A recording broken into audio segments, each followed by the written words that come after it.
Klik tombol berikut untuk mendapatkan update ilmu yang insya Allah bermanfaat.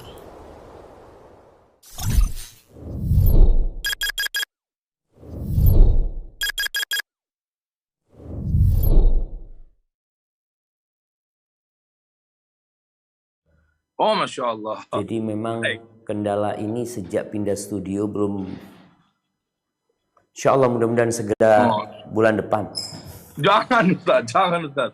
Gak mau dah. Anak ya udah haus ilmu, jamaah juga nungguin. Baik. Ustaz, barakallahu fiik. Kita mulai saja Ustaz ya. Naam, tafadhal. Baik, kalau gitu bismillah. Assalamualaikum warahmatullahi wabarakatuh. Waalaikumsalam warahmatullahi wabarakatuh.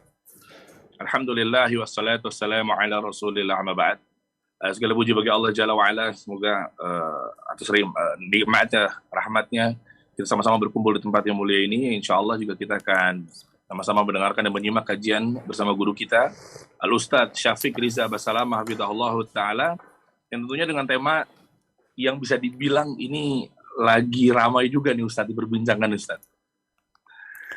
Jadi terkait dalam hal ini mungkin para jamaah juga yang pertama adalah luruskan niat kita karena memang untuk kajian. Dan sebelum kita mulai kajian kita pada malam hari ini, pagi hari ini afwan, yang pertama kan tentang benarkan Islam itu benci tradisi. Nah, yang tentunya sebelum itu izinkan Anda di Aliansa untuk mengingatkan kepada teman-teman semua di sini, terutama untuk jamaah yang akhwat gitu ya. Mungkin dimatikan videonya untuk memuliakan teman-teman semua di sini, dan juga di-mute audionya untuk ikhwan dan juga akhwat, untuk bisa sama-sama menyimak dan juga berjalan dengan lancar kajian kita pada pagi hari ini. Baik, ada bertanya kebetulan sesuai dengan komen yang tertera, yaitu live juga insya Allah di platform yang sudah tertera di poster ya. Mungkin bisa dibilang di channel YouTube-nya Ustadz Syafiq Riza Basalamah juga.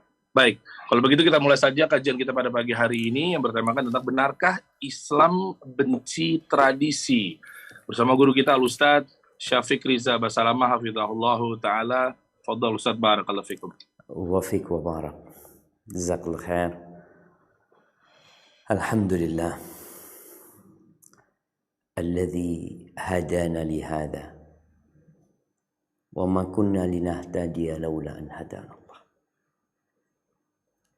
Segala puji bagi Allah Jalla Jalaluh yang telah memberikan hidayahnya kepada kita, sehingga kita bisa berpakaian menutup aurat kita. Kita bisa hidup dengan adab dan etika. Kita juga mengetahui bahwa benda itu diciptakan untuk kita. Bukan kita diciptakan untuk menyembah benda-benda tersebut. Makhluk-makhluk yang lain yang Allah ciptakan di muka bumi ini, atau yang kita lihat menghiasi langit, itu semua adalah ciptaan Allah Azza wa Jalla dan bukan untuk disembah.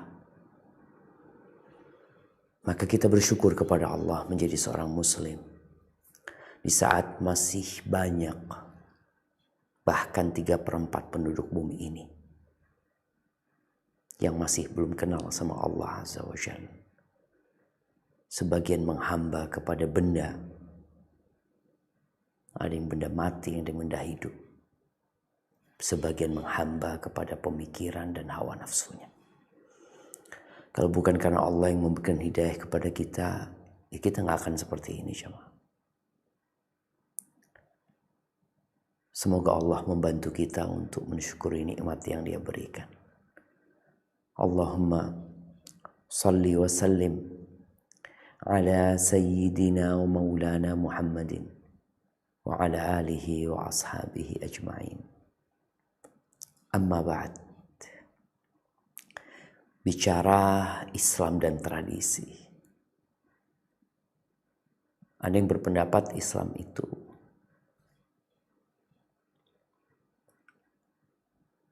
Arab. Bahkan ada yang memikirkan ya Islam hanya untuk orang Arab. Enggak jemaah. Maka tatkala ada yang berusaha menabrakkan Islam dengan tradisi, dia nggak kenal sama Islam. Sebagian kita itu Islam dari lahir, tapi dia belum paham apa itu Islam. Ahibati fillah, mungkinkah seekor domba Garut dengan tanduknya yang begitu indah dan kokoh menanduk gunung? Gak mungkin gitu. Jadi ya orang tuh harus tahu diri. Islam ini apa sih jemaah? Karena sampai hari ini ada yang Islamophobia, ada yang masih melecehkan Islam, ada yang memandang Islam sebelah mata, ada yang Muslim tapi nggak pernah bangga dengan Islamnya. Dia lebih bangga dengan mobil yang dia tunggangi, dengan lencana yang ada di pundaknya. Ya. Maka sebelum kita bicara tentang apakah Islam membenci tradisi, maka kita perlu kenal Islam. Karena orang yang kenal Islam gak perlu kajian ini gitu. Tapi terkadang orang yang butuh kajian ini gak pernah dengarkan kajian ini. Ahibati fillah, kita tuh sering mendengar ungkapan serahkan kepada ahlinya. Ya tentu urusan obat-obatan serahkan kepada apoteker. Urusan bangunan, ya kasihlah insinyur sana. Bikin jembatan gak semua orang loh. Yang lainnya diem. Ada tim khusus, ahli, biar dia bikin jembatan. Tapi kalau bicara urusan agama, semua jadi ahli. Kalau udah bicara agama, semuanya jadi ahli. Engkau belajar di mana bisa menjadi ahli agama? Semua jadi ahli, semua ngomong, semua komen. Dalam masa fitnah ini orang yang diem itu lebih selamat. Ahibati fillah, di surat Ali Imran ayat 19. Apa kata Allah Azza wa Jalla tentang Islam ini? Nah, silakan Bang Dery, siapa yang mau baca? Ya, di sini udah ada ikhwan kita Ustaz dari Jakarta gitu ya. Sanusi, fadhol. Assalamualaikum warahmatullahi wabarakatuh. Bang Dery. Waalaikumsalam. Fadhol. Ya. أعوذ بالله من الشيطان الرجيم بسم الله الرحمن الرحيم إن الدين عند الإسلام عند الله الإسلام. إن الدين عند الله الإسلام وما اختلف الذين أوتوا الكتاب إلا من بعد ما جاءهم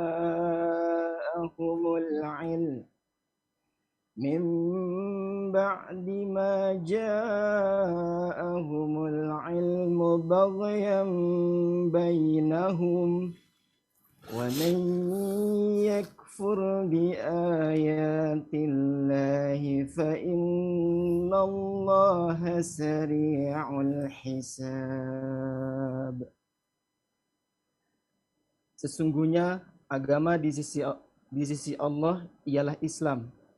Tidaklah berselisih orang-orang yang telah diberi kitab kecuali setelah mereka memperoleh ilmu, karena kedengkian di antara mereka.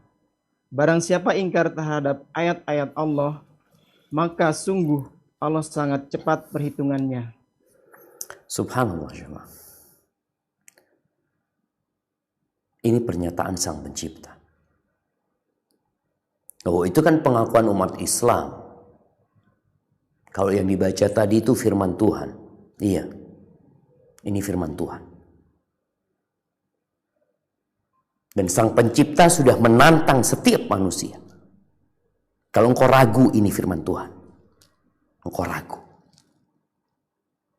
silahkan engkau datangkan satu surat yang seperti di dalam Al-Quranul Karim. Silahkan. Sesungguhnya agama yang diridhoi Allah itu cuma Islam. Islam itu adalah berserah diri kepada Allah dengan mentauhidkannya, taat kepada perintah Allah, menjauhi kesyirikan dan pelaku kesyirikan, mengikuti para nabi yang diutus. Sejak Nabi Adam, Nabi Nuh, Hud, Saleh, Ibrahim, Lut, terus sampai ditutup sama Nabi kita Muhammad SAW. Itu Islam. Ditutup udah dengan Nabi kita Muhammad SAW. Ahlul Kitab, orang-orang Nasara, orang-orang Yahudi. Kenapa mereka nggak beriman? Kenapa mereka tidak mengikuti Nabi Muhammad SAW? Kenapa mereka tidak memeluk agama Islam ini? Dengki, iri, bagian bainu. Tapi ya hidup ini bebas, terserah. Yang jelas semua akan mendapatkan balasan atas apa yang dia lakukan. Itu Islam, supaya kita tahu. Kemudian di surat Ali Imran juga, di ayat 85, Allah menceritakan tentang orang-orang yang mencari agama dan memeluknya selain Islam. Mungkin dia menjadi sosok yang cerdas, penemu, menemukan benda-benda yang bermanfaat untuk manusia. Mungkin dia adalah orang yang sangat sosial, suka membantu, bahkan dia sedekah 1 triliun. Wow. Tapi kalau dia nggak beragama Islam gimana? Ya kita lihat. Apa kata Allah Azza wa Jalla di surat Ali Imran ayat 85.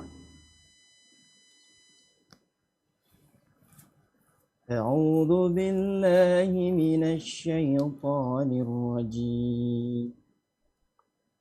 Bismillahirrahmanirrahim. ومن يبتغي غير الإسلام دينا فلن يقبل منه وهو في الآخرة من الخاسرين. Dan barang siapa mencari agama selain Islam dan dia tidak akan diterima, dan di akhirat dia termasuk orang yang rugi. Ahibati fillah. Itu penjelasan Sang Pencipta, Tuhan semesta alam, yang mencari agama selain Islam nggak akan diterima. Karena inilah jamaah, Islam menjadi target sasaran semua peradaban, semua agama, semua ideologi, semua pemikiran. Islam nih jadi musuh bagi yang bertentangan dengan Islam. Oh, merasa paling benar ya, yang lain dianggap salah. Iya, itu Islam. Secara keyakinan, secara akidah, bicara iman, ya itu iman seorang muslim. Ada usaha untuk mencampur adukkan Islam dengan agama lainnya. Usaha itu sudah lama. Orang-orang musyrikin di Mekah nggak kuat juga menghadapi Islam. Mereka melihat Islam ini terus berkembang. Islam ini diterima oleh masyarakat. sampai mereka menghadapi jalan buntu. Gimana kalau kita koktail, kita campur aduk lah. Sekali-kali engkau beribadah seperti cara kami, nanti kami juga beribadah seperti caramu. Kami duluan nggak apa-apa lah, kami duluan. Kami duluan akan menyembah Allah saja. Nanti tahun depan engkau menyembah Tuhan kami. Seperti itu. Fair kan? Enggak fair. Masa batu disembah? Masa manusia dituhankan? Ya enggak fair lah. Maka Allah turunkan firman-Nya, "Qul ya ayyuhal kafirun la a'budu ma ta'budun." Sampai akhir ayat, "Lakum dinukum waliyadin." Jangan loh. Agamamu, agamaku. Memang berbeda, jemaah. Tapi bukan berarti kita tidak bisa hidup bersama. Ini perlu digarisbawahin. Karena nanti ada yang menjadi Nabi SAW di kota Madinah tinggal sama orang Yahudi. Tinggal sama mereka. Interaksi dagang sama mereka, datang ke tempat mereka, bahkan ada kontrak politik sama orang-orang Yahudi. Iya. Hidup damai di kota Madinah. Tapi tetap lakum dinukum waliyadin. Ini sebuah prinsip yang gak bisa ditawar-tawar. Jadi Islam sebagai agama yang benar bukan berarti gak bisa hidup dengan orang lain. Ini adalah pemahaman, ya sekali lagi, orang yang gak paham tentang Islam. Kadangkala dia tahu satu ayat dari Al-Quranul Karim. Kemudian dia akan mengklaim, nih Islam tuh kayak gini nih. Tunggu dulu, Islam itu, ini kita akan belajar sekarang nih. Sehingga nanti nggak ada lagi tabrak-tabrakan Islam sama tradisi, nggak ada lagi gitu. Karena kita udah tahu apa Islam, apa tradisi nantinya. Ahibati fillah. Mereka yang di luar sana berusaha untuk mematikan cahaya Islam.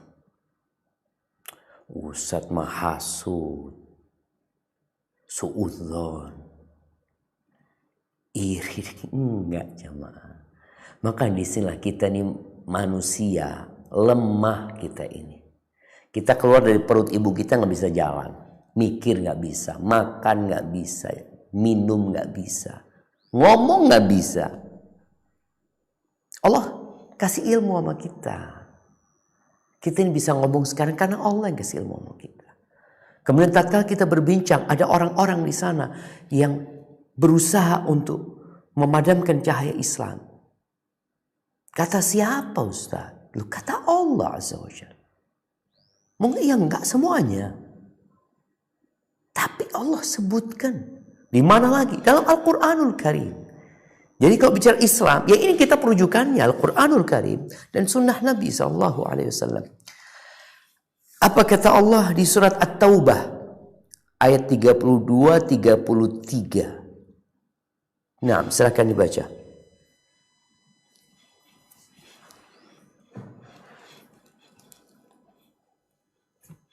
A'udzu billahi minasy syaithanir rajim. Bismillahirrahmanirrahim. Yuriduna an yutfi'u nurallahi biafwahihim. Nurallahi. Nurallahi biafwahihim. Wa ya'ballahu illa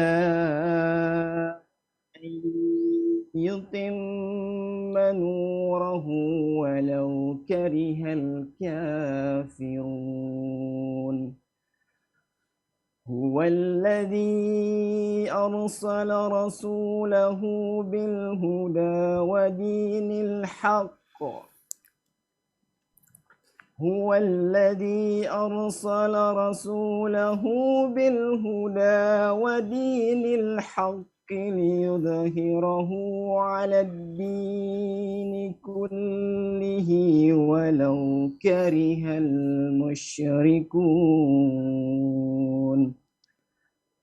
Mereka hendak memadamkan cahaya agama Allah dengan mulut atau ucapan mereka, tetapi Allah menolaknya, malah berkehendak menyempurnakan cahayanya.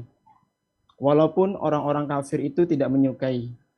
Dialah yang telah mengutus Rasul dengan petunjuk Al-Quran dan agama yang benar untuk diunggulkan atas segala agama, walaupun orang-orang musyrik tidak menyukai. Subhanallah jemaah. Di ayat 32, walau karihal kafir, walaupun orang-orang kafir nggak suka. Di ayat 33, walau karihal musyrikun, walaupun orang-orang musyrik nggak suka. Artinya memang Allah akan menyempurnakan agama Islam ini. Saya belughu hadzal din ma balaghal lail wan nahar. Islam ini akan sampai di mana ada malam dan siang. Akan sampai ke sana Islam. Walaupun orang-orang musyrik tidak suka. Makanya kadang-kala kita berusaha untuk membuat mereka suka. Gimana caranya? Dengan kita meninggalkan prinsip-prinsip agama kita. Agar orang-orang itu suka sama kita. Allah udah katakan. Mereka ingin memadamkan cahaya Allah. Tapi Allah akan sempurnakan agamanya. Allah akan menangkan agamanya. Di atas semua agama. Walaupun mereka gak suka. Arti ini sudah keputusan Allah Azza wa Jal. Sehingga yang perlu kita cari dalam kehidupan ini adalah ridha sang pencipta. Bukan ridha manusia. Engkau gak akan bisa membuat 280 juta penduduk ini suka sama engkau. Gak bisa. Pernah pemilihan presiden di negeri kita. Pernah ada pemilihan presiden 100% milih orang itu.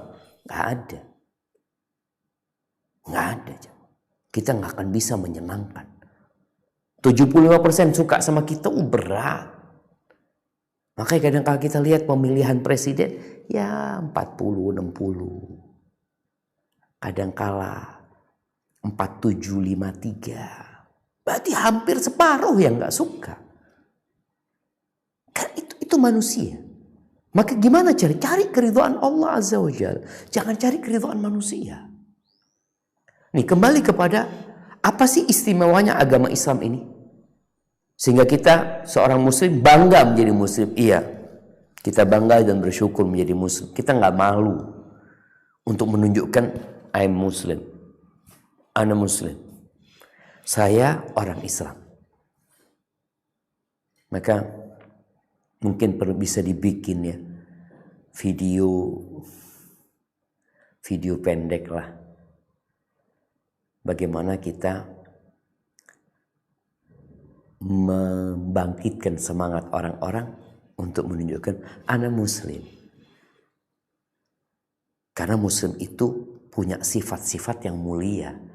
Jadi orang kalau kenal muslim, mereka akan suka sama engkau. Orangnya rahmat, orangnya pengasih, orangnya suka menolong orang lain, menghormati yang tua, menyayangi anak. Itu Islam, ajaran Islam. Tapi ternyata ada frame yang sedang dibikin untuk muslim itu teroris. Jadi orang takut. Kalau dengar muslim, teroris nih, radikal nih. Sampai cerita kawan di Amerika. Itu ada orang Mesir ya. Dia mungkin kerja di sana. Dia diledekin sama anak-anak kecil. Anak-anak kecil tuh ngomong, kamu Islam ya? Kamu Islam ya? Kamu Islam ya? Terus kenapa? Mereka katanya orang Islam itu ada ekornya. Bayangin coba. Orang Islam itu punya ekor. Na'udzubillah min dzalik. Sampai gak kuat orangnya. Maka dia tunjukkan kepada anak-anak. Ya, satu hal sebenarnya gak boleh dia lakukan. Dia buka celananya supaya orang-orang tahu. Setelah itu anak-anak itu berhenti. Bahwa ternyata selama ini tuduhan-tuduhan, fitnah-fitnah itu begitu kencangnya kepada Islam dan umat Islam. Ada yang mereka khawatirkan. Islam ini bawa apa sih? Islam itu bawa rahmat sebenarnya. Tapi iblis gak suka. Maka Allah katakan, ya walaupun orang-orang mereka gak suka, ya Allah akan tetap sempurnakan agama. Ahibati fillah.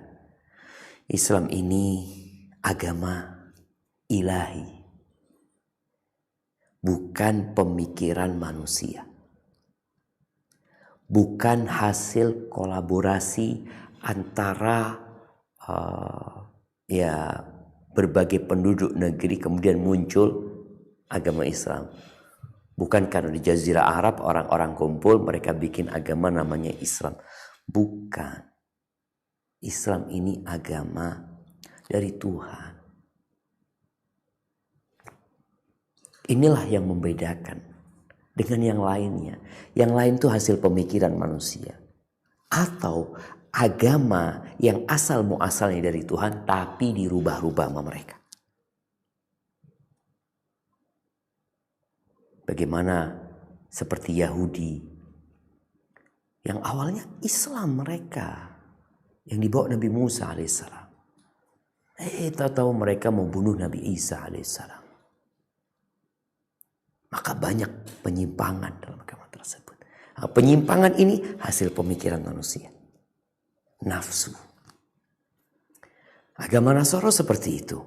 Kita percaya sama Nabi Isa loh. Ini keistimewaan Muslim. Muslim itu percaya dengan nabinya orang Yahudi. Nabi Musa, nabi kita juga. Nabinya orang Nasrani, nabi kita juga.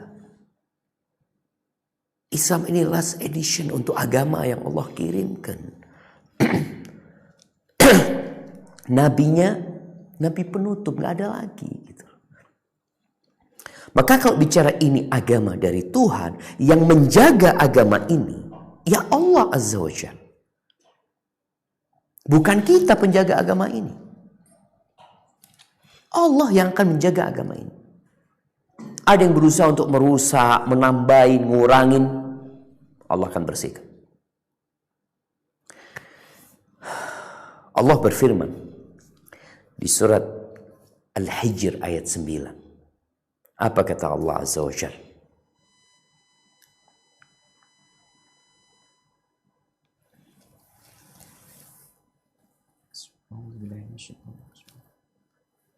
Inna nahnu nazzalna az-zikra wa inna lahu lahafidhun. Sesungguhnya kamilah yang menurunkan Al-Quran dan pasti kami pula yang memeliharanya. Ahibati fillah. Allah akan jaga agama ini. Karena sumbernya terjaga. Nggak akan bertambah, nggak akan berkurang. Udah dijaga sama Allah Azza wa Jalla. Bisa dibayangin ya. Berapa jumlah Nasara di dunia ini. Berapa jumlah orang Yahudi. Berapa jumlah orang Buddha, Hindu ya. Banyak lah. Tadi udah disebutkan bahwasanya 1/4 Muslim kira-kira. Atau kurang dari 1/4 penduduk bumi ini. Sisanya ya dari agama yang macam-macam. Coba dilihat tuh dengan jumlah mereka yang banyak. Yang menghafal Al-Quranul Karim. Yang menghafal kitab suci mereka. Berapa banyak dari pengikut mereka. Dan lihat di umat Islam. Anak-anak kecil hafal Quranul Karim. Subhanallah. Iya. Itu bentuk penjagaan Allah Azza wa Jalla. Ini kitab yang mudah dihafal. Bukan hanya ditulis yang mungkin dirubah. Dijaga di dalam hati. Sebagaimana dijaga dalam tulisan. Dijaga sama Allah Azza wa Jalla di Lauhul Mahfuz sana. Itu sumber Islam. Bukan pemikiran. Sekali lagi. Bukan pemikiran manusia. Baik. Kemudian di surat An-Najm. Ayat 3 dan 4. Apa kata Allah Azza wa Jalla tentang ucapan Nabi Muhammad SAW? Nah, silakan dibaca. Bismillahirrahmanirrahim. وما ينطق عن الهوى إن هو إلا وحي يوحى. Dan tidaklah yang diucapkan itu Al-Quran menurut keinginannya. Tidak lain, Al-Quran itu adalah wahyu yang diwahyukan kepadanya. Sahih jemaah. Jadi Nabi itu tidak berkata dari hawa nafsunya. Artinya dia nggak bikin-bikin nih. Nggak bikin-bikin. Tidak mengarang. Enggak. Maunya kayak gini. Maunya kayak gitu. Enggak. Wahyu yang disampaikan kepada Nabi. Sehingga di banyak ayat dalam Al-Quranul Karim Allah mengatakan, wa ma 'alaika illal balagh. Tugasmu hanya menyampaikan. Tahu namanya menyampaikan? Dapat surat, dek, sampaikan ke sana. Tapi surat ini anak yang bikin. Ya enggak lah, anak kan disuruh nyampaikan doang. Begitu pula dengan agama Islam ini. Al-Quran adalah wahyu ilahi.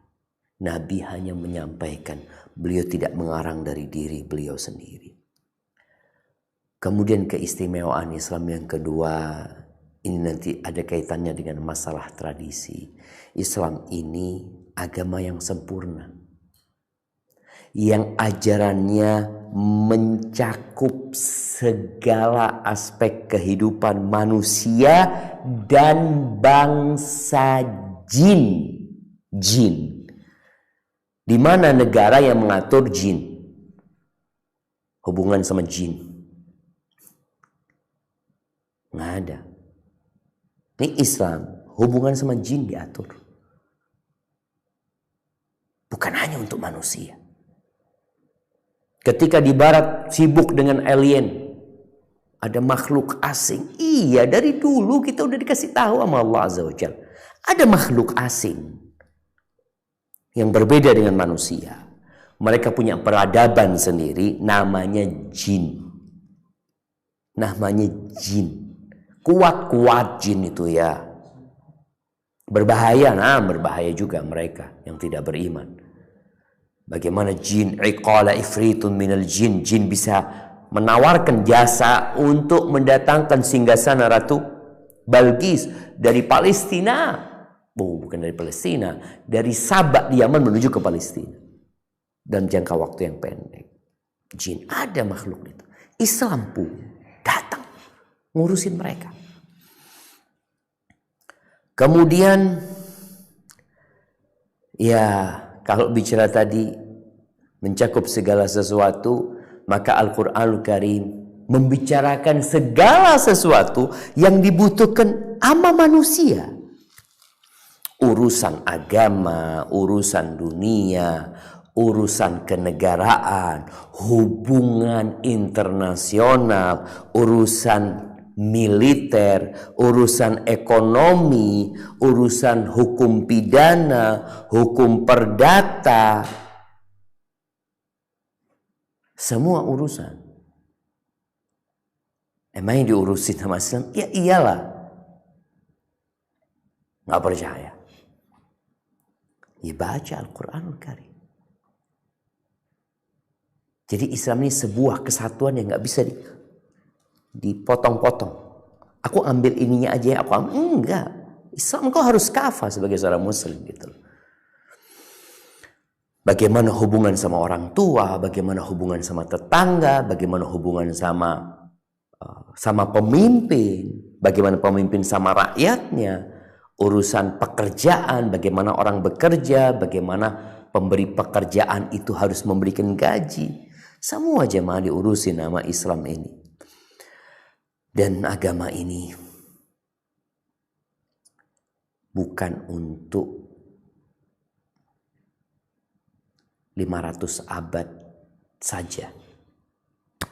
Setelah itu selesai. Enggak.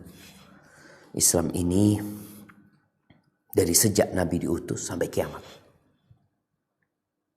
relevan. Bisa dipakai bukan untuk suku tertentu. Bukan. Bukan untuk bangsa tersendiri. Bukan untuk kulit hitam. Bukan untuk kulit putih. Tapi Islam ini datang sepanjang masa untuk semua manusia. Lu gimana Ustaz? Dengan orang Afrika kan beda sama orang Arab. Orang Arab kan beda sama orang Melayu. Orang Melayu kan beda sama orang Bugis. Orang Bugis kan nggak sama sama orang Dayak. Orang Dayak kan nggak sama orang Papua. Iya. Engkau tinggal sebutkan berbagai macam jenis manusia, suku mereka, tempat mereka hidup, Islam relevan.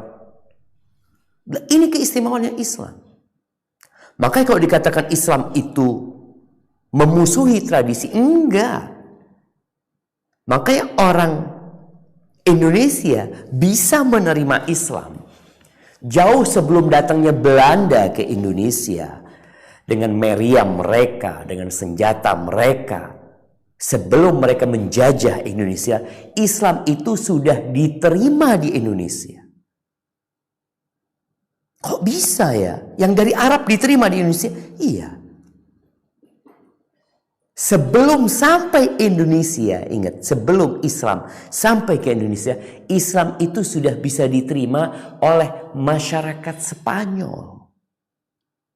Udah.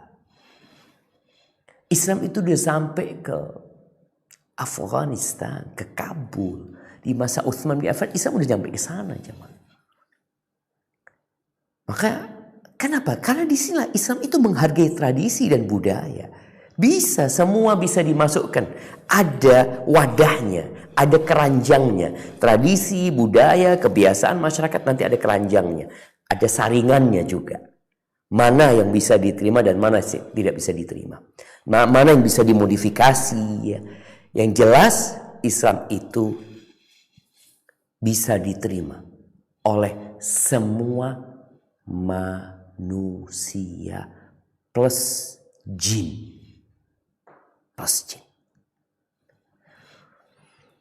Tapi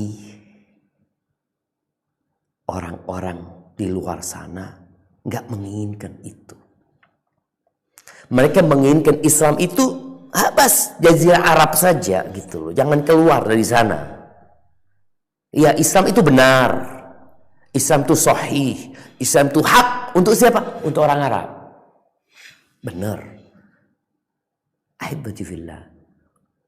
Makanya ketika Islam sampai Indonesia, apakah kemudian berubah yang dimakan oleh kaum muslimin di Indonesia? Ini orang Islam di Indonesia makannya kurma. Enggak, makannya beras. Tetap. Ketika mereka berpuasa, bagaimana mereka berbuka, bagaimana mereka sahur, sudah dengan yang ada. Apakah kemudian pakaian orang Indonesia berubah gitu? Enggak. Silakan mau pakai batik ya tafadhol, mau pakai peci hitam silakan. Nabi alaihissalatu wasallam enggak pernah pakai peci hitam. Peci kayak nasional kayak ini enggak pernah beliau alaihissalatu wasallam. Tapi kan inilah ada ruang untuk budaya, ada ruang untuk tradisi, tapi jangan menabrak wahyu ilahi. Nanti kita akan lihat itu jamaah bagaimana dalil-dalil dalam Al-Quran Al-Karim yang menyebutkan tradisi dan budaya itu ya dapat dijadikan aturan gitu loh. Dapat dijadikan aturan. Kapan? Ya kalau waktunya tiba kita akan bahas. Dan kemudian Islam ini mencakup pembahasannya urusan dunia dan akhirat. Karena ada usaha memisahkan dunia dari agama. Ada agama yang memang gak pantas mencampuri urusan dunia. Tadi kita sampaikan, ada agama yang dibikin sama otak manusia yang penuh dengan keterbatasan. Sehingga ketika datang satu masa, oh ini udah nggak relevan, pantas. Kenapa? Karena sumber agamanya pemikiran manusia. Sumber ideologinya ya hasil pemikiran mereka. Ya 200 tahun yang lalu, pemikiran 200 tahun yang lalu boleh jadi sekarang udah nggak relevan. Itu kalau hasil pemikiran manusia. Tapi ingat, di awal kita udah sampaikan, Islam ini agama ilahi. Allah itu tahu yang apa yang akan terjadi 1200 tahun ke depan. Allah tahu dengan apa yang akan terjadi 10.000 tahun ke depan. Dan Islam ini akan tetap relevan, tetap relevan. Kenapa? Nabinya udah nggak ada lagi. Dan bicara dunia dan akhirat, ya karena kita hidup nggak lama di dunia. Maka Islam inilah berpikir logis ya. Engkau di dunia berapa tahun? Berapa tahun kau hidup di dunia? Ya 70, 80 tahun, 60 sampai 70. Ada yang lebih, dikit yang lebih itu. Ini orang-orang yang hidup di dunia cuma segitu, engkau akan hidup di kehidupan selanjutnya berapa tahun? Ketika kita hidup di akhirat nantinya atau setelah kematian, kira-kira anak pakai paspor mana ya? Lain lagi udah jemaah. Paspornya hanya ada Islam sama non-Muslim. Pertanyaan di kuburan itu, kau nggak akan ditanya, kau dari suku mana? Nggak akan ditanya. Kau paspornya udah habis apa masih hidup? KTP-mu seumur hidup, nggak ada seumur mati, seumur hidup. Habis hidup hilang dari kependudukan Indonesia, nggak ada namamu. Dari kakak dihapus. Fulan nggak ada Fulan maafi Fulan. Loh dia hidup loh di Indonesia, nggak ada udah selesai. Inilah yang kita perlu fahami bersama, bahwa Islam ini mengatur kehidupanmu di dunia dan kehidupanmu setelah engkau meninggalkan dunia ini. Ahibati fillah, Islam mengingkari orang yang mengambil agama semau dia. Oh saya cocok sama Islam yang ini aturan ini bagus aturan ini. Saya cocok tuh sama urusan poligami itu, memang seorang laki-laki. Bagus Islam.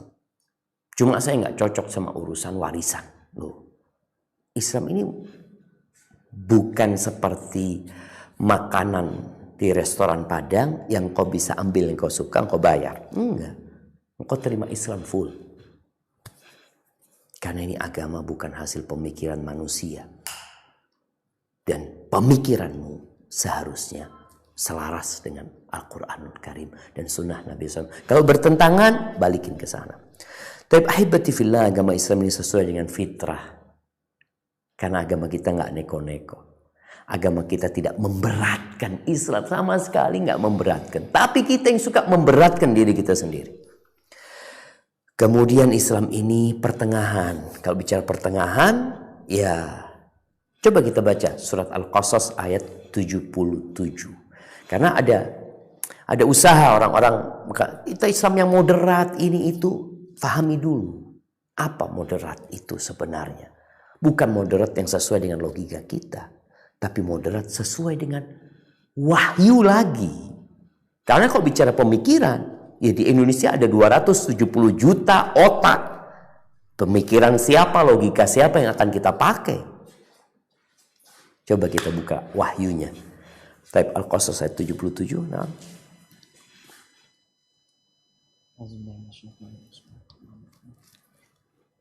وابتغي فيما آتاك الله الدار الآخرة ولا دار الآخرة. وابتغي فيما آتاك الله الدار الآخرة ولا تنسى نصيبك من الدنيا وأحسن كما أحسن الله وأحسن كما أحسن الله إليك ولا تبغي الفساد في الأرض إن الله لا يحب المفسدين. Barakallahu fikum. Sebelum dibaca artinya, wala tabghi, kalau berhenti di ri-nya nggak dibaca. Dibaca wala tabghi. Seperti itu. Kalau disambung wala tabghil fasad. Silakan dibaca artinya. Ya, dan carilah pahala negeri akhirat dengan apa yang telah dianugerahkan Allah kepadamu. Tetapi janganlah kamu lupakan bagianmu di dunia dan berbuat baiklah kepada orang lain, sebagaimana Allah telah berbuat baik kepadamu. Dan janganlah kamu berbuat kerusakan di bumi. Sungguh Allah tidak menyukai orang yang berbuat kerusakan. Subhanallah. Islam itu menyeimbangkan kebutuhan jasmani dan rohani manusia. Islam itu memikirkan dunia dan akhirat. Jangan kemudian kita berprasangka Islam itu ya untuk urusan akhirat, urusan dunia diatur sama Islam.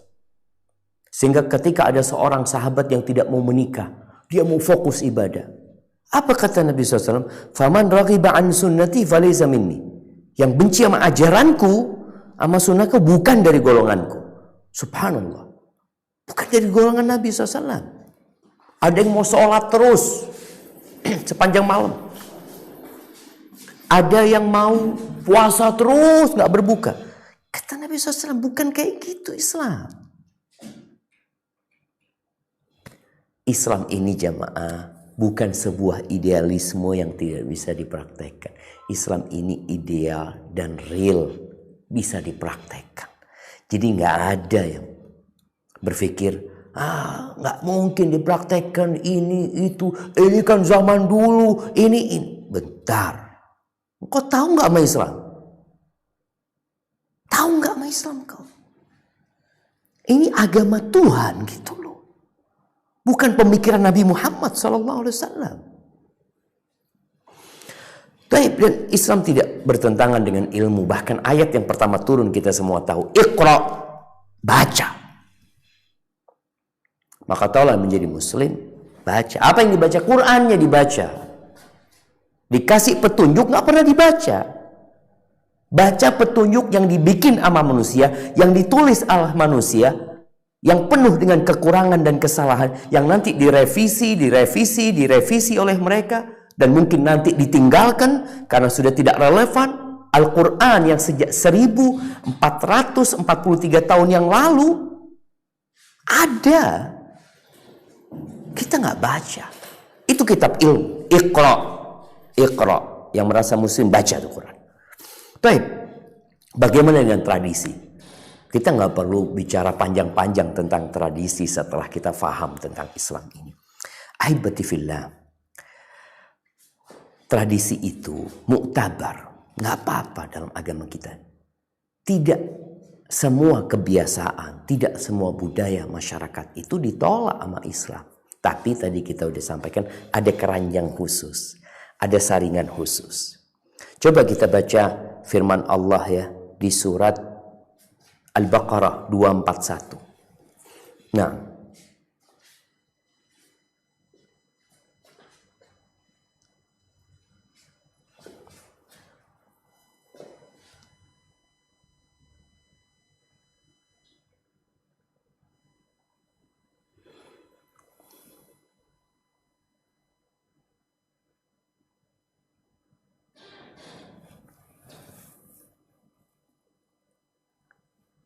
tafadhal. A'udzubillahi minasyaitonir rajim.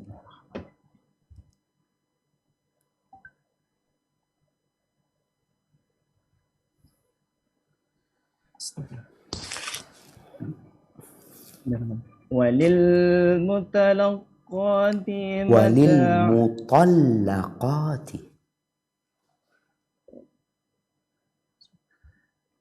Walil mutallaqati mata'un bil ma'ruf haqqan 'alal muttaqin.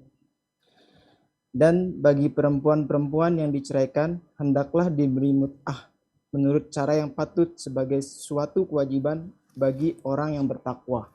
Barakallahu fikum. Ma'ruf, cara yang patut. Ma'ruf itu sesuai dengan uruf, sesuai dengan budaya yang ada, amat tradisi. Bagaimana sih tradisi di masyarakat sana? Berapa sih dikasihnya dia? Karena memang di Arab mungkin berbeda dengan di sini. Kalau ada orang diceraikan, dikasih berapa? Sebagai pelipur lara dia, duitnya itu berapa? Jadi ada hal-hal yang tidak ada takarannya dalam agama, tidak ditentukan dalam Al-Quran dan Sunnah Nabi SAW. Terus kembalinya kemana? Kepada tradisi, kepada budaya. Dan budaya yang ada di masyarakat itu kita semua tahu. Kita semua tahu budaya yang ada di masyarakat itu ada budaya yang baik, ada budaya yang buruk. Sama-sama budaya. Sama-sama tradisi. Ada tradisi minum orang-orang mamanya. Minum dan main judi. Udah tradisi Ustaz. Mereka kalau hari ini itu mereka melakukan itu. Itu udah tradisi dan budaya. Masyarakat dengan akal mereka melihat tradisi ini buruk. Memang tradisi Ustaz. Tapi buruk Ustaz. Ini masyarakat dengan akal mereka. Dan tradisi serta budaya ini adalah hasil akal, hasil pemikiran dari manusia yang kemudian dilakukan oleh masyarakat secara turun-temurun, terus-terusan mereka lakukan. Bisa dijadikan patokan? Iya. Seperti tadi disebutkan. Dengan cara yang baik. Mamanya kalau bicara zakat fitri. Zakat fitri di masa Nabi SAW itu pakai kurma ya. Pakai kurma, pakai kismis. Jadi yang ada di sana memang seperti itu. Di Indonesia ya pakai yang ada di sini gitu loh. Sesuai dengan makanan pokok masyarakat. Jadi Islam tidak memusuhi tradisi. Baik, kalau tadi katakan hasil tradisi ini kan hasil akal. Hasil pemikiran manusia. Mungkinkah tradisi ini kita tabrakkan dengan syariat? Yang enggak lah. Ketika bertentangan dengan wahyu ilahi. Tradisi umpamanya tumbal. Dulu ada orang, ya kalau kita baca cerita di Mesir itu, mereka menghadiahkan seorang gadis kepada sungai Nil. Atau nanti ada tradisi-tradisi macam-macam. Budaya itu baik apa enggak menurut akal? Menurut akal enggak baik. Oke siap. Tapi ada yang menurut akal baik Ustaz. Gimana? Ini tradisi budaya masyarakat kita Ustaz seperti ini. Menurut akal baik. Baik. Kita punya timbangan. Ditimbang nih. Apa timbangannya? Al-Quran dan Sunnah. Jadi ahibati fillah. Semua tradisi, semua budaya silahkan dilakukan. Silahkan dikerjakan. Selama tidak bertentangan dengan syariat. Oh berarti ukurannya syariat. Tadi kita udah bahas. Kenapa Ana dari awal bahas tentang Islam ini. Islam ini wahyu bukan pemikiran. Makanya kalau kita lihat tradisi orang di Jawa Timur, Jawa Barat, Jawa Tengah dibandingkan dengan tradisi orang umpamanya di luar Jawa, terkadang berbeda tradisi mereka. Makanya kalau dikatakan mana ukuran tradisi yang paling benar? Ya sudah, menurut masyarakat setempat di sana. Tapi kalau sudah dihadapkan dengan wahyu, tolong. Ini yang diutamakan. Akal manusia itu terbatas jamaah. Contohnya gini, akal kita ini tahu timbangan emas. Baik. Timbangan emas itu mungkin entahlah Anda lihat mungkin hanya untuk 1 kilo, 2 kilo, 3 kilo. Baik. Bisa kan Ustaz buat nimbang emas? Bisa. Tapi nggak bisa nimbang pasir 1 truk. Nggak bisa. Ini akal tuh. Akal itu punya keterbatasan. Sehingga hasil pemikiran akal manusia itu boleh jadi benar, boleh jadi salah. Tapi kebenaran yang mana? Allah Azza wa Jalla. Kebenaran itu dari Allah. Al-haqqu min rabbikum. Dari Allah Azza wa Jalla. Dan Allah sudah turunkan Al-Quran. Kita bicara sama muslim. Dan juga kepada setiap manusia. yang belum percaya dengan kebenaran Al-Quran Karim, engkau cari satu surat, bikin seperti Al-Quran Karim. Tapi yang udah Islam, tolong engkau bangga dengan Islam, bukan hasil pemikiran Nabi Muhammad SAW. Bukan. Tapi itu wahyu dari Allah SWT. Nih, bicara yang ma'ruf juga ya. Yang sesuai dengan tradisi, dengan budaya yang ada. Ketika Hind binti Utbah berkata, "Ya Rasulullah, inna Abu Sufyan rajulun syahih." Dia mengatakan suaminya itu pelit, bakhil.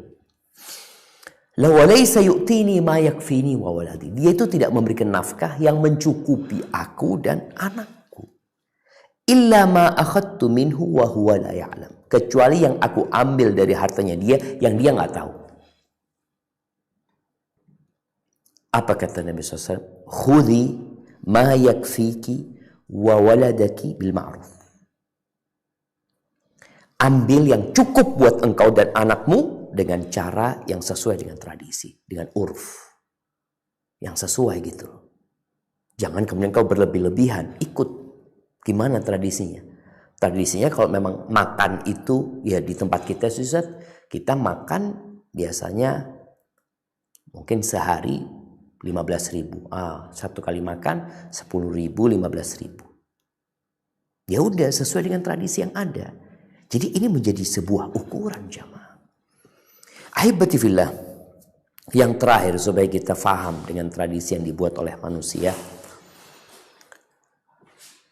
Ada sebuah kisah yang disebut oleh Ibnu Katsir. Yang ringkas cerita ini tadi Anda sempat menyinggungnya. Bahwasanya penduduk Mesir ya.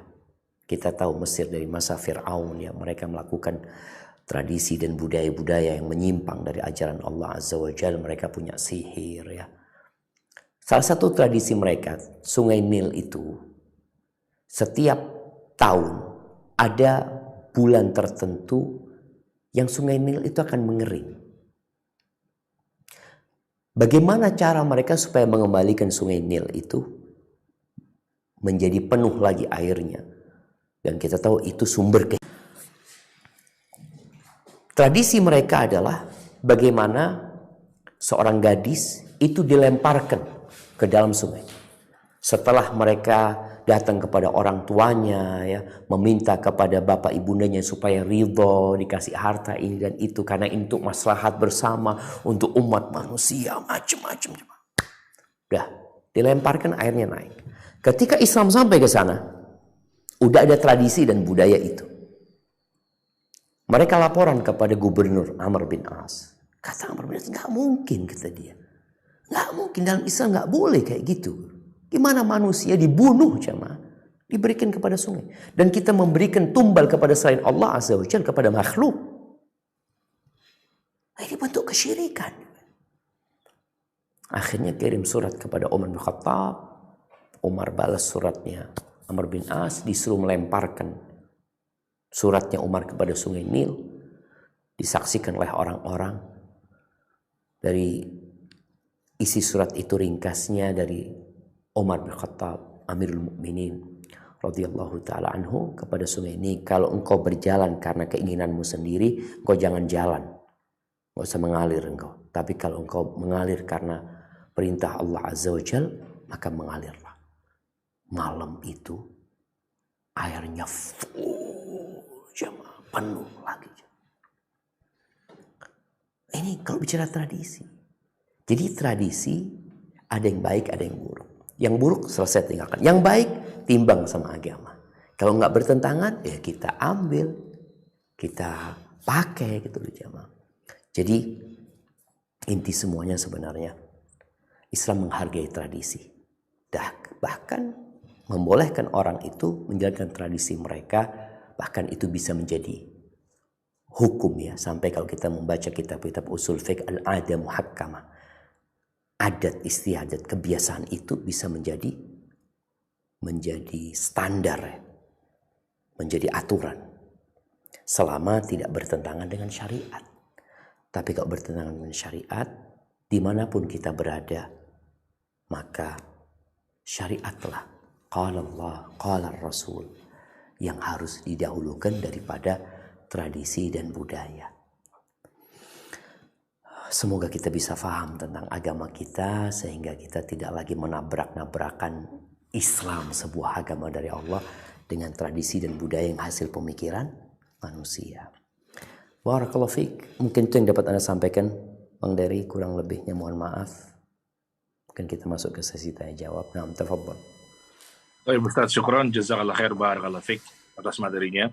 Baik teman-teman, baru saja kita mendengarkan dan juga menyimak kajian yang tentunya diselenggarakan oleh Pondok Tahfidz Mata Air Tasnim bersama guru kita, pemateri kita Al-Ustadz Syafiq Riza Basalam hafizahullah ta'ala, yang bertemakan benarkah Islam benci tradisi.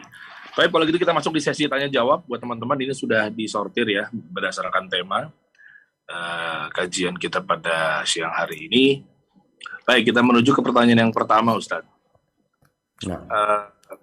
Barakallahu fiik Ustadz Syafiq atas ilmunya. Bismillah, afwan Ustadz, Ana izin bertanya terkait keresahan Ana saat ini. Alhamdulillah, biiznillah, Ana menikahi seorang perempuan yang satu frekuensi dengan manhaj salaf. Tapi qadarullah, latar belakang keluarga besar istri Ana berasal dari tarekat sufi yang sangat kental dengan tradisi. Bagaimana Ana dan istri menyikapi hal tersebut, Ustadz? Satu sisi, Ana tidak mau mengikuti tradisi-tradisi sufi tersebut karena tidak sesuai dengan sunnah Rasulullah SAW. Tapi di sisi yang lain, Ana tidak berani menyampaikan kepada keluarga karena khawatir hubungan Ana dengan keluarga menjadi tidak baik. Mohon nasihatnya Ustaz, syukran, jazakallah khair. Masya Allah, barakallahu fiik ya. Alhamdulillah. Semoga saudara kita yang bertanya ini dijaga rumah tangganya ya. Ada satu fenomena, mungkin Bang Dery bisa menambahkan ya tanggapan terhadap fenomena ini. Jadi banyak sekarang anak-anak muda yang menikah satu frekuensi, tapi orang tuanya juga satu frekuensi yang berbeda. Tapi anak-anaknya alhamdulillah mereka udah sama kenal manhaj salaf ya, udah ngaji ya. Yang semoga ke depan anak-anak itu menikah satu frekuensi, orang tuanya juga satu frekuensi, yaitu sudah mengenal agama Allah ini, ya, sudah menjalankan sunnah Nabi SAW. Disinilah tugas anak menjadi lebih besar. Kalau nanti anak-anak kita mungkin tidak terlalu repot lagi, dia menikah, dia punya mertua juga yang alhamdulillah udah ngerti agama ya. Si perempuannya juga punya mertua yang udah paham agama. Jadi kehidupan mereka mungkin bisa disebut lebih tenang, walaupun tetap fitnah dalam rumah tangga akan ada. Bagaimana sikap kita terhadap tadi kondisi keluarga istri yang memang belum kenal sama sunnah ya. Ini tantangan. Jadikan yang seperti ini ladang pahala buat kita. Maka kita perlu berpikir sekarang, apa yang bisa dilakukan? Yang pertama, engkau perlu terus belajar. Belajar. Kenapa? Karena ilmu ini akan mengangkat kebodohan dari diri kita sehingga kita bisa menyampaikan kebenaran dengan cara yang benar. Berapa banyak orang yang menyampaikan kebenaran dengan cara yang salah, cara yang kurang tepat, sehingga kebenaran itu jadi buruk dan jadi salah dalam pandangan orang tersebut gara-gara salah menyampaikan. Maka berusahalah, kalau tadi engkau tidak mengikuti tradisi mereka yang memang bertentangan dengan sunnah ya, maka jangan diikutin. Disitulah menjadi langkah dakwah pertama. Keluarga akan bertanya, engkau ikut aliran apa? Ini pertanyaan-pertanyaan yang normal biasanya. Kok engkau nggak ikut sama acara kita ya? Bukankah ini baik? Bukankah ini mendekatkan diri kepada Allah Azza wa Jal? Bukankah Allah suka dengan acara-acara kebaikan seperti ini? Itu akan muncul. Dan disinilah kenapa mereka mengamalkan tradisi tersebut. Karena mereka merasa itu baik. Maka tugasmu, iya ayah, sampaikan kepada mereka. Ya kalau menurut akal ana sih baik sih, menurut logika baik. Tapi setelah ana belajar tentang bagaimana Nabi kita Muhammad SAW beribadah, menjalankan agama ini, kok itu nggak pernah dijalankan Nabi ya SAW. Disinilah ana jadi bingung gitu. Akal ana mengatakan itu baik, tapi dilihat Nabi SAW yang dijadikan utusan Allah, yang kita disuruh mengikuti beliau nggak ngamalin, nggak ngajarkan, nggak nyuruh, maka ana kok lebih condong untuk mengikuti Nabi SAW. Pesan-pesan seperti itu. Jadi kalimat-kalimat yang positif ya, yang membangun, yang memotivasi mereka untuk belajar lagi. Merendahlah kepada yang lebih tua, yang lebih berilmu di antara mereka, sampaikan, ya anak ini baru belajar, makanya anak terus berusaha untuk menuntut ilmu. Ada satu pesan, sampaikan bahwasanya ketika terjadi perselisihan, kata Nabi SAW, suruh cari sunnahnya Nabi SAW. Maka anak tidak ingin menambah perselisihan sehingga anak akan mengikuti yang diajarkan Nabi SAW. Agar mereka berpikir, kalau takut dimusuhin sama keluarga, ya pada akhirnya kita harus siap. Siap apa? Ya siap dibenci. Ya siap dimusuhin. Bahkan siap untuk diusir dan disakiti. Rasulullah SAW, apa yang dilakukan pamannya Abu Lahab? Bagaimana Abu Lahab ini merongrong Nabi Muhammad SAW. Ketika beliau ceramah di satu tempat, selesai ceramah beliau pergi, datang Abu Lahab mengatakan, aku pamannya. Paman itu lebih tahu dengan keponakannya sendiri. Ini orang ngibul nih orang ngomongnya. Subhanallah. Datang lagi nanti ke tempat ceramah satunya. Bagaimana Nabi Ibrahim diusir sama bapaknya. Kurang apa Nabi Ibrahim ketika menyampaikan kebenaran kepada ayahnya sendiri. Diusir sama bapaknya. Bahkan dibakar akhirnya Nabi Ibrahim alaihissalam. Setelah engkau berusaha, doakan. Doakan. Orang tuamu. Ya mereka gak paham sebagaimana kita juga dulu gak paham gitu. Hidayah itu milik Allah. Maka kita pintakan hidayah kepada Allah buat mereka. Hadza wallahu a'lam bissawab. Ya, baik Ustaz, syukran, jazakallah khair, barakallah fik. Lanjut lagi ke pertanyaan yang berikutnya, yaitu ini terkait dari berita yang memang lagi marak nih Ustaz. Bismillah, afwan Ustaz, izin sebelumnya minta pendapat Ustaz soal fitnah toa masjid yang tersebar di kalangan masyarakat. Jazakumullah khair, barakallah fik. Fadhal Ustaz. Ahibati fillah. Seorang muslim itu ketika terjadi fitnah, dia berusaha untuk menjaga diri. Diam. Tidak berbicara kecuali berdasarkan panduan ilmu. Firman Allah dan sabda Nabi SAW. Gini jemaah, kalau bicara aturan, toa masjid, ya semua perlu diatur. Perlu diatur ya. Kita hidup bertetangga, ya kita harus menghormati tetangga kita. Diatur toa masjid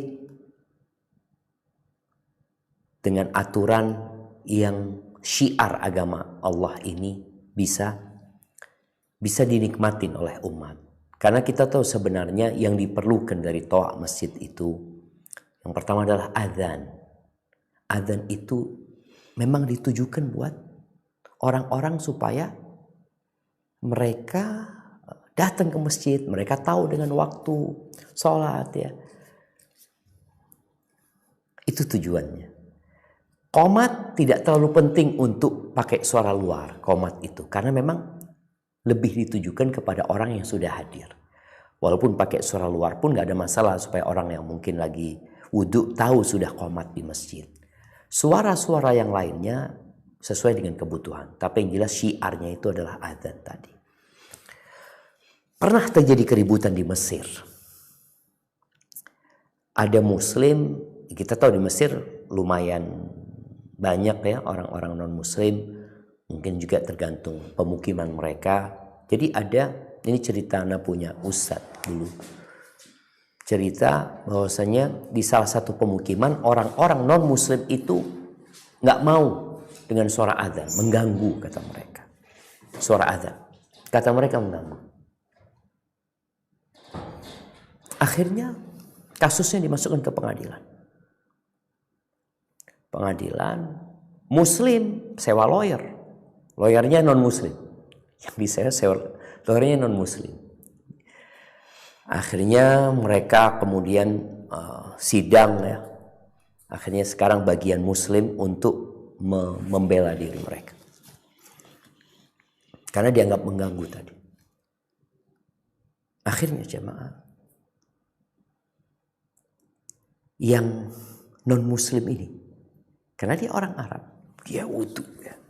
Dia hidup bersama masyarakat muslim. Setelah itu orang kan lagi ribut ini itu di pengadilan, tahu-tahu dia teriak azan. Allahu Akbar, Allahu Akbar. Sidang yang tadi ramai itu tahu-tahu sunyi mendengarkan suara azan sampai selesai. Setelah selesai, dia keluarkan tasnya. Dia bawa lonceng. Dia bawa lonceng, kemudian dia pukul dengan keras. Dang. Dang. Karena mereka, ini muslim sama Nasoro yang lagi ribut nih. Dang. Ribut satu tempat itu jemaah. Dengar suara itu. Terganggu mereka. Akhirnya kata pengacaranya mengatakan, sudah, hakim bisa menilai sendiri. Tadi suara azan yang dikumandangkan. Suara azan ya, bukan suara-suara yang lainnya. Suara azan dikumandangkan. Yang membuat tenang semuanya. Dan suara lonceng yang membuat ribut tadinya di ruang sidang. Akhirnya sang hakim memutuskan gak ada masalah azan. Jadi azan ini selain syiar, itu nama Allah yang disebut di sana. Nama Allah. Suara itu suara yang penuh dengan pengagungan untuk Sang Pencipta. Bahkan menjadikan negeri itu damai sebenarnya. Jadi buat kita ya mungkin ana lihat alhamdulillah banyak yang sudah mengomentari ungkapan Menteri Agama ya. Ya mungkin beliau salah. Bukan kalau karena salah, kurang tepat ketika memberikan permisalan yang sangat tidak tepat sekali ya. Tidak seharusnya diucapkan. Sedangkan Allah Azza wa Jalla mengatakan, Qul li ibadi yaqulu allati hiya ahsan. Katakan kepada hamba-hambaku untuk berkata yang terbaik.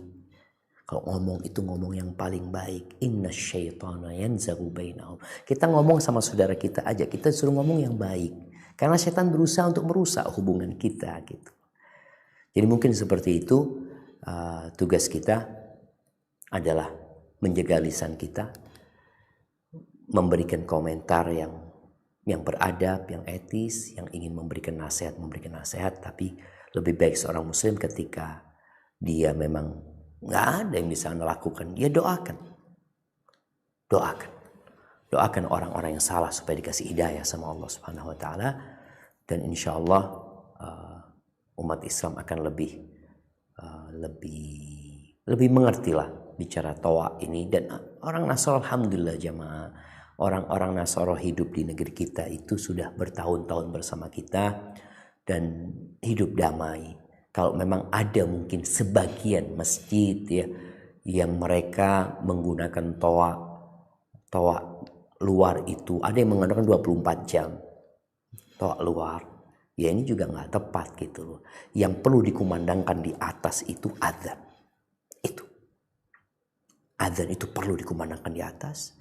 Adapun yang lainnya ya memang kita lihat di masa Nabi SAW, Bilal itu naik ke atas untuk adzan. Atau untuk pengumuman supaya orang-orang datang ya.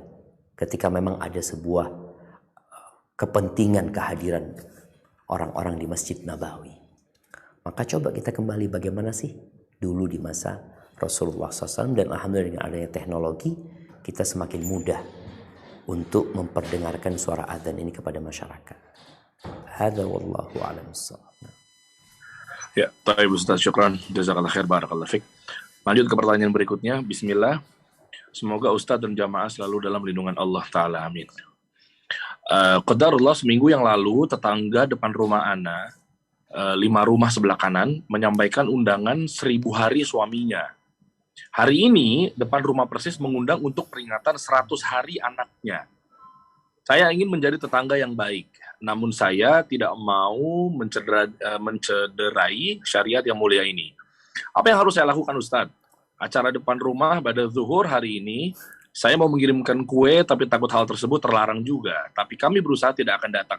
Mohon nasihat Ustadz, jazakallah khair. Masya Allah, barakallah fiik. Ya ahibati fillah. Kita tuh cinta sama orang tua kita. Kita tuh sayang sama orang-orang yang meninggalkan dunia ini. Mereka sudah gak bisa nambah amal lagi karena mereka meninggal dunia. Terputus amalan mereka. Maka kita yang hidup, bagaimana mendoakan mereka. Maka muncullah dalam rangka berbuat baik kepada yang mati. Muncul acara 100 hari, muncul acara 1000 hari. Muncul acara nanti haul yang tiap tahun, jamaah ya. Coba dilihat. Pernahkah para sahabat Nabi radhiyallahu ta'ala anhum mengadakan 100 harinya Nabi Muhammad SAW? Atau Nabi kita Muhammad SAW mengadakan 100 harinya Khadijah, 1000 harinya Khadijah, haulnya Khadijah? Kalau Nabi SAW mengamalkan itu, bismillah kita amalin jemaah. Kita amalin. Karena tadi kita sampaikan, kita ini punya suri tauladan yang perlu kita contoh. Agama ini agama ilahi, bukan bikinan manusia. Bukan. Dan Islam ini udah sempurna gitu loh. Terus kalau ternyata mereka nggak ngamalin, ya udah kenapa kita harus ribut-ribut, terus ribut, nggak ada selesainya. Karena kita akan ketemu, katanya ada yang mengatakan nggak apa-apa, katanya ini baik, katanya ini sebuah fadilah. Nah, kalau bicara katanya ya banyak katanya. Tapi Nabi SAW sendiri sepanjang yang Ana tahu, mungkin nanti Ana perlu dikasih tahu ya dengan oleh teman-teman yang mungkin mengkaji lebih dalam lagi. Ana nggak pernah tahu Nabi SAW mengadakan 100 hari 1000 hari. Terus tugas kita gimana? Kita itu harus baik sama tetangga. Baik sama tetangga itu bukan kalau ada acara. Inilah sunnah yang sering terlupakan. Nasihat Ana buat yang bertanya, mulai saat ini berusahalah engkau untuk berbuat baik sama tetangga. Yang depan rumah, yang 10 rumah tadi. Dengan cara apa? Ketika punya rezeki berbagi sama mereka. Datang ke rumah mereka. Kasih hadiah. Nabi SAW berpesan kepada Abu Dzar radhiyallahu ta'ala anhu, ya Abu Dzar, idza tabakhta maraqatan fa'akthir ma'ah. Wahai Abu Dzar, engkau kalau masak kuah daging tuh banyakin kuahnya. Kemudian kau perhatikan tetangga-tetangga. Ini bicara tradisi, subhanallah. Ada tradisi di negeri kita yang indah yang sekarang mulai hilang. Tapi di desa masih ada mungkin gotong royong tuh. Itu Masya Allah. Orang bangun rumah semuanya ikut, ya bersihin got semua ikut. Ini tradisi budaya yang bagus gitu, yang perlu dilestarikan. Dulu orang kalau masak tetangganya sebelah dikasih dikirimin, ini udah mulai hilang ya. Maka tolong itu dikerjakan. Ketika kita ngerjakan yang seperti itu, maka tatkala mereka punya acara 100 hari, 1000 hari, kita nggak datang aman, nggak ada masalah. Tadi kita tidak mencederai mereka karena mereka tahu. Kita sampaikan afwan, Ana nggak ikut acara yang seperti ini gitu loh. Minta maaf karena kecuali mereka tanya kenapa ini, itu sampaikan kepada mereka. Ya sepanjang yang Ana tahu Nabi SAW nggak pernah gitu loh. Tapi tetap kita kan tetangga gitu loh Ana. Jadi berbuat baik kepada mereka ya tidak hanya ketika acara. Engkau kalau mau ngasih mereka ya tadi kita jaga hubungan dengan tetangga ini. Bukan setahun sekali kita jaga, tapi sepanjang kita hidup di sana, hendaklah kita menjadi tetangga yang baik sama tetangganya. Barakallahu fikum. Nah. Ya, syukran Ustaz. Barakallahu fik. Lanjut ke pertanyaan berikutnya, masih terkait dengan berita atau fenomenal yang sekarang juga lagi naik terkait dengan wayang, Ustaz. Coba Anda bacakan ya. Assalamualaikum Ustaz. Assalamualaikum. Afwan izin tanya, alhamdulillah Bapak Ana rajin sholat, terutama sholat malamnya. Dan alhamdulillah ibadah lainnya cukup baik. Cuma pemahamannya belum sesuai. Masih sering termakan isu-isu agama, terutama isu tradisi. Misalnya wayang. Beliau masih menyalahkan ustadz-ustadz yang mengatakan wayang tidak sesuai syariat. Masih di pemahaman para kiai yang mentradisikan Islam. Kadang Bapak Anda ngajak ngobrolnya perihal isu agama yang lagi hot di media sosial. Bagaimana cara Anda bisa menjelaskan ke Bapak Anda, Ustadz? Semoga Allah memberikan kita semua hidayah sunnah. Masya Allah, barakallahu fikum. Iya, ahibati fillah. Ketika bicara tradisi dan budaya, ada orang-orang yang memang nggak peduli sama agama. Ada orang-orang yang memang tidak peduli sama agama. Sehingga mereka tidak akan pernah bertanya ketika mengamalkan sesuatu, apakah ini sesuai dengan agama apa tidak.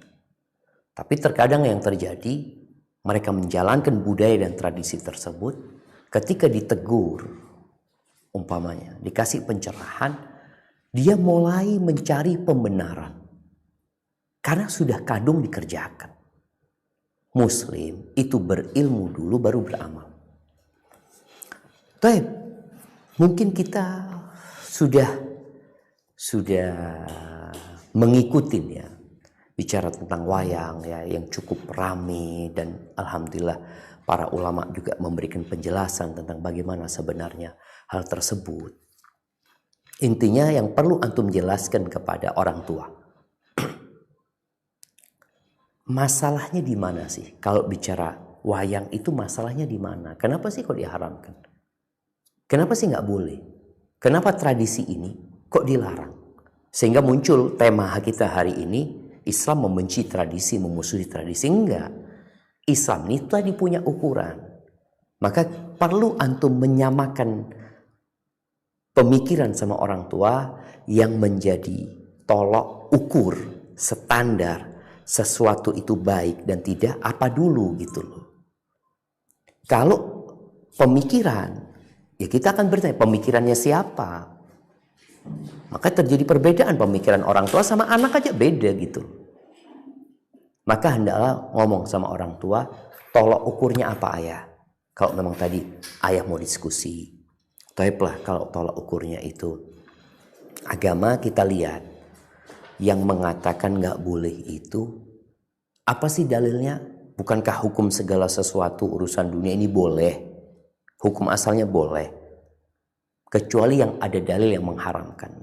Nah disinilah dibahas nih yang mengharamkan sama ayah. Ini loh ayah, kita lihat kenapa nggak bolehnya. Oh ternyata dalam agama kita itu ada larangan masalah gambar yang bernyawa. Ternyata masalahnya di sini. Ini salah satu masalahnya umpamanya. Apakah ada masalah lain? Dibahas satu persatu sama ayah kita. Tapi kalau kita membahas dengan dua standar yang berbeda, nggak akan pernah ketemu gitu loh. Makanya Nabi Ibrahim alaihissalam, bagaimana dia berdakwah kepada orang tuanya, dia mengatakan telah datang kepada aku ilmu dari Allah Azza wa Jalla. Ini yang menjadi standar. Ukuran yang dilakukan itu boleh apa tidak. Sehingga ketika kita berdiskusi sama orang tua, apalagi engkau ketika berdiskusi sama orang tua, tolong selalu mengatakan mohon maaf ayah, yang ana tahu sehingga tidak terkesan menggurui ayah. Ternyata seperti ini ayah, ini loh Nabi SAW ya seperti ini diajarkan, seperti ini. Ya coba ayah periksa dulu lah sebelum, karena kalau orang ketika berdebat itu udah dibantah tuh, nggak diterima tuh dalil itu. Silahkan dibahas, dikaji terlebih dahulu. Kalau tahu dalilnya dhaif ternyata, jangan diterima gitu loh. Dengan cara seperti itu harapannya ya masyarakat muslim ya, ini kita bicara semua tradisi dan budaya. Ingat, mau bicara wayang, mau bicara apalah tradisi yang dilakukan masyarakat, ingat kita punya Al-Quranul Karim, kita punya hadis Nabi Sallallahu Alaihi Wasallam. Ketika tradisi dan budaya ini tidak bertentangan, kita pakai, kita masyarakatkan, kita lestarikan. Tapi tatkala bertentangan dengan agama, jangan dilestarikan. Loh, ini gimana? Ini budaya lokal, ini kearifan lokal ya, yang banyak terjadi di beberapa tempat ya. Ada mungkin daerah yang punya tradisi mereka itu perempuan-perempuan menari bersama di sana dengan pakaian yang pakai kemben atau apa. Coba lihat, loh ini budaya, loh ini tradisi, ini kearifan lokal. Taib, kita tidak menentang bahwasanya itu tradisi, itu budaya, itu kearifan lokal di tempat tersebut. Nah, tapi kita muslim. Ditimbang nih. Kalau ternyata boleh, kita kerjakan. Tapi kalau nggak boleh, mana yang harus lebih diutamakan? Jadi alhamdulillah dengan kejadian masalah fatwa Ustadz Khalid tentang wayang tersebut, semoga itu menjadi motivasi ya buat kaum muslimin di Indonesia yang berjumlah 87,1% itu. Mereka belajar lagi sehingga lebih mengerti mana yang harus dilestarikan dan mana yang seharusnya kita tinggalkan. Barakallahu fikum. Baik Ustadz, syukran jazakallah khair, barakallahu fiik. Lanjut lagi ke pertanyaan berikutnya. Bismillah. Assalamualaikum warahmatullahi wabarakatuh. Afwan Ustadz, ana dari suku Bugis. Bagaimana cara meyakinkan kepada orang tua untuk menikah rangkaian tradisi pernikahan dalam adat tanpa menggunakan tradisi yang bertentangan dengan syariat? Semoga Allah mudahkan segala urusan kita semua. Fadhal Ustadz, barakallahu fiik. Barakallahu fikum. Iya, ini bicara tradisi nih. Jadi orang Jawa ketika menikah punya tradisi. Ada mandi ini, itu, macam-macam lah mereka. Orang Bugis punya tradisi sendiri. Orang mungkin di Papua punya tradisi sendiri. Ini tradisinya beda-beda nih. Islam, ingat, selama tradisi itu tidak bertentangan dengan agama, ahlan wa sahlan. Engkau yang mau nikah, tolong engkau catat tradisinya apa aja. 1, 2, 3, 4, 5, 6, 7, memang ada 10 kebiasaannya, tradisi, budaya yang ada. Nah, kemudian engkau bawa tuh 10 tradisi itu, diskusi sama ustadz yang ngerti agama. Karena kita tidak sampaikan urusannya ini tradisi boleh, silahkan dilestarikan selama tidak bertentangan dengan agama. Engkau lihat, mana yang boleh, yang tidak bertentangan dengan agama, engkau checklist. Oh ini boleh, ini boleh, ini boleh, ini boleh. Lalu datang kepada orang tua. Ayah, ini ada 10 yang akan, ritual yang akan dilakukan umpamanya. Kalau yang ini jangan ayah. Yang ini gak apa-apa, yang ini kenapa jangan? Nah, disinilah engkau sampaikan dengan baik. Ternyata ini ada unsur, kliniknya umpamanya. Ada unsur meminta keselamatan, perlindungan kepada selain Allah, kepada jin. Karena ada tradisi jamaah. Orang kalau mau nikah nggak tahu ya. Di beberapa daerah mungkin mereka akan memberikan sesajen di pojok rumah umpamanya. Nah, ini tradisi, ini boleh nggak gitu? Maka perlu ditanyakan tadi. Checklist dulu. Setelah itu, insya Allah yang boleh tradisinya ya fadhol. Tetap, orang Bugis, saya mau nikah dengan pakaian Bugis yang lakinya. Fadhol, nggak apa-apa. Bukan nikah harus pakai bajunya orang Arab, nggak ada. Ini ikut tradisi itu. Islam menghargai yang seperti itu selama pakaiannya sesuai dengan syariat. Tapi kalau pakaiannya umpamanya maaf menyingkap auratnya, ada di beberapa daerah mungkin yang pakaian tradisi mereka memang mereka seperti telanjang umpamanya, hanya menutupin kemaluannya aja. Nah, ini gimana? Dengan ini tradisi, ini budaya gitu. Tapi dengan agama nggak boleh, maka ditinggalkan. Itu yang perlu engkau lakukan. Jadi pendekatan kepada orang tua, Sehingga nggak semuanya ditolak. Karena sekali lagi, ada yang boleh dari tradisi itu, ada yang nggak boleh. Apa ukurannya? Ya, wahyu yang Allah turunkan. Inna hadzal Qur'an yahdi lillati aqwam. Quran ini memberikan petunjuk kepada jalan yang paling lurus. Barakallahu fiik. Kayaknya kita ke pertanyaan terakhir nih Bang Dery nih. Oh begitu Ustaz. Waktu 10.30 sepertinya ya Ustaz ya. Nah, Baik.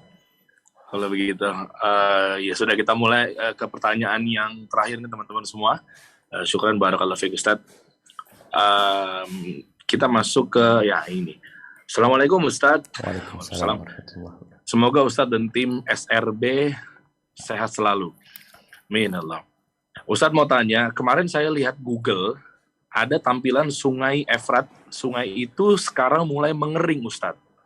Dan akan timbul menjadi gunung emas. Apa benar ya Ustaz itu pertanda mau kiamat Ustaz? Allah Ustaz, barakallahu fiik. Nah, di antara tanda kiamat memang Sungai Efrat itu akan kering dan akan muncul gunung emas. Tapi apakah itu yang sekarang atau kapan? Wallahu a'lam bishawab. Dan Nabi SAW menceritakan orang nanti akan berebut emas itu jemaah. Setiap 100 orang mereka bunuh-bunuhan, tinggal satu yang hidup. Nanti berantem lagi. Ini godaan manusia ya. Harta yang seharusnya bisa dibagi, mereka nggak mau bagi. Mereka mau menikmatin sendiri. Padahal kalau bicara ayolah dibagi, sudah dibagi. Enggak. Makanya kadang-kala kita mendengar cerita ada 3 orang yang merampok ya. Mereka dapat harta yang banyak. 3 orang yang merampok nih. Kemudian yang satu disuruh beli makanan. Beli makanan nih. Yang satu. Yang berdua sudah kong kali kong. Kata dia nanti kalau datang fulan bawa makanan kita bunuh. Jadi hartanya kita bagi 2. Siap. Yang beli makanan ini kasih racun di makanan. Dia ngomong dia akan menikmati harta hasil rampokan itu sendirian. Akhirnya datang makan nih. Ketika lagi mau makan nih. Dibunuh itu yang beli makanan. Kata mereka selesai sudah. Buat kita berdua. Yuk kita makan. Makan 2 orang mati. Karena diracun. Seperti itu. Jadi fitnah tentang Sungai Efrat itu memang salah satu tanda kiamat. Bahwa Rasulullah SAW mengatakan. Ya sirul furat an jabalin min dahab ya. Kalau nggak salah seperti itu lafaz hadisnya. Di mana orang-orang kemudian akan berlomba-lomba untuk mengambil emas itu. Dan mereka saling bunuh-bunuhan. Tapi pertanyaannya, apakah itu sekarang? Karena boleh jadi sekarang mulai kering, berapa hari lagi jadi penuh lagi gitu airnya. Kita nggak tahu, banyak orang yang mencocok-cocokkan, tapi kemudian tidak tepat karena kejadiannya tidak seperti yang mereka perkirakan.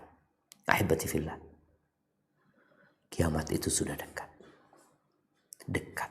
Nabi SAW menyebutkan di antara tanda kiamat itu adalah meninggalnya Nabi SAW. Dan Nabi sudah meninggal dunia 1432 tahun yang lalu. Sehingga kita semakin mendekat kepada kiamat. Tugas kita ketika melihat tanda-tanda kiamat mulai bermunculan adalah mempersiapkan diri. Dengan apa? Dengan amal soleh. Dengan bertobat kepada Allah Azza wa Jal. Dan sebentar lagi kita akan masuk ke bulan Sya'ban. Bulan yang Nabi SAW memakmurkannya dengan memperbanyak puasa di bulan itu dan amal soleh. Maka itu mungkin yang perlu jadi fokus kita ya. Ketika melihat tanda-tanda kiamat semakin bermunculan. Barakallahu fiik. Itu yang dapat Anda sampaikan. Kurang lebihnya mohon maaf. Anda kembalikan ke Bang Dery. Jazakumullah khairan.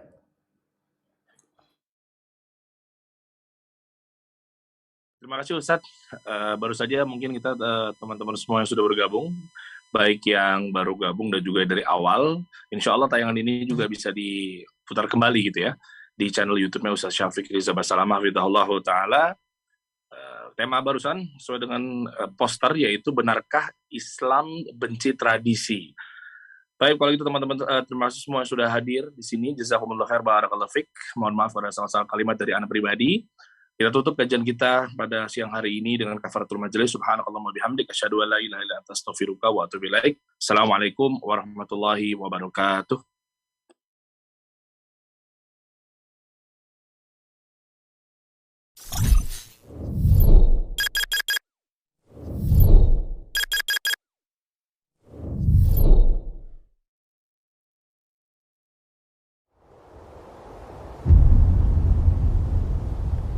Klik tombol berikut untuk mendapatkan update ilmu yang insya Allah bermanfaat.